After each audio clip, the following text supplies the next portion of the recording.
कार्तिक कृष्ण पक्ष की तिथि को जो 13 तिथि है उसे अमृत तिथि क्यों कहते हैं?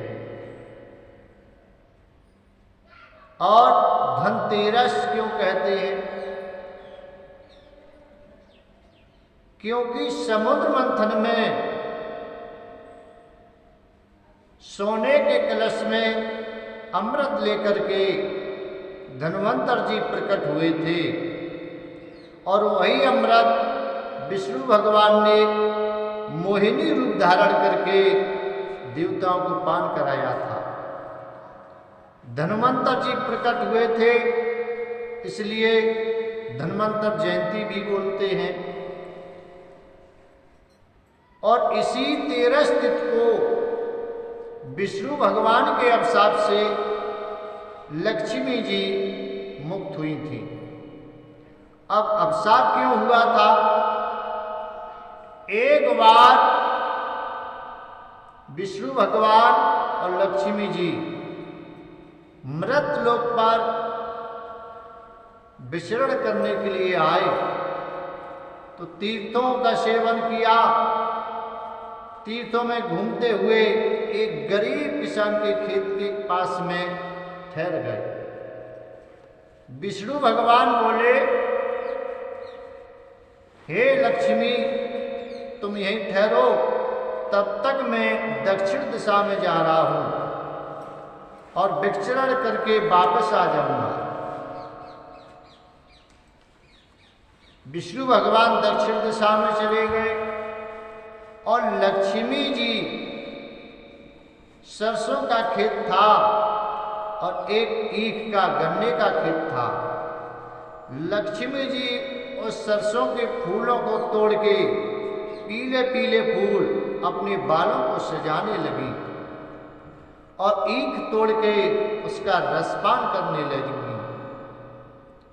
जब उसका रसपान करने लगी तब तक क्या हुआ, विष्णु भगवान आए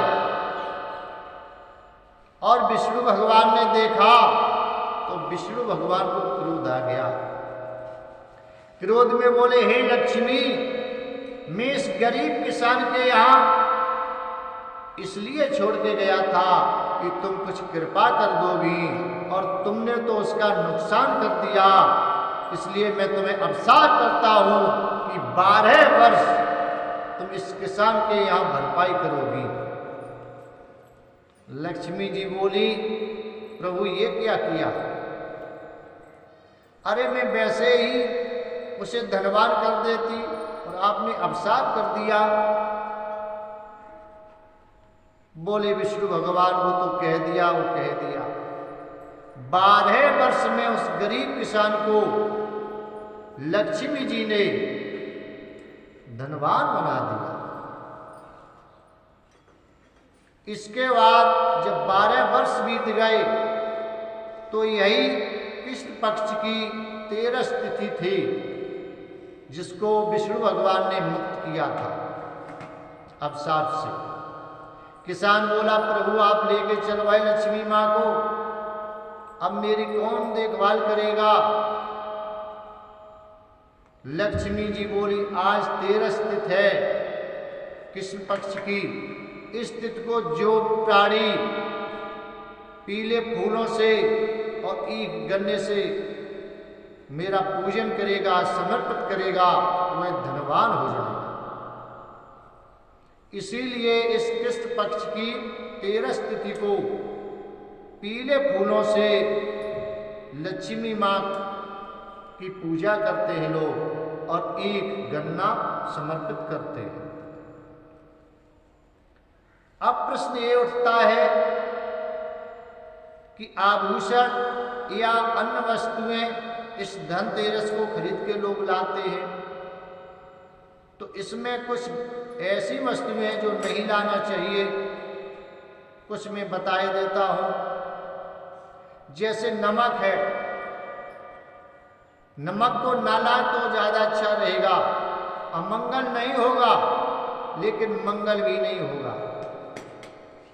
और जैसे खड़ाऊ जूता चप्पल आदि लेके ना आए। सिल्वर आदि के बर्तन न लेके आए तो ज़्यादा अच्छा रहेगा। अमंगल तो नहीं होगा क्योंकि अमृत तिथि है, धनतेरस है, लेकिन लाभ भी नहीं होगा। अब लाभ कौन सी वस्तुओं से होगा ये आपको बताऊं। आप कलश खरीद के लाएं, जल पीने का पात्र, छोटा हो या बड़ा हो, आप कलश खरीद करके लाएं तो बहुत शुभ माना जाता है, क्योंकि सोने के कलश में अमृत लेकर के धनवंतर जी प्रकट हुए थे, इसलिए कलश बहुत शुभ माना जाता है।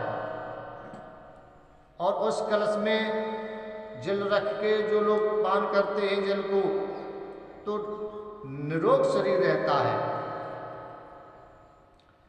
और धन के देवता हैं कुबेर जी। कुबेर जी इस तिथि को धन का दान करते हैं, इसलिए कुबेर दीपक जरूर लाएं। कुबेर दीपक लाओगे तो कुबेर जी की आप पर कृपा होगी, बहुत ही शुभ माना जाता है। और लक्ष्मी जी को सफाई पसंद है, इसलिए झाड़ू लेकर के आए तो लक्ष्मी माँ बहुत प्रसन्न होती हैं। धनतेरस को झाड़ू जरूर लेके आओ। अब सामर्थ्य जिसकी जैसी हो, सोना चांदी आदि खरीद के लाए, गाड़ी वाहन खरीद के लाए, क्योंकि अमृत तिथि मानी गई है। आपको मुहूर्त नहीं दिखाना पड़ेगा,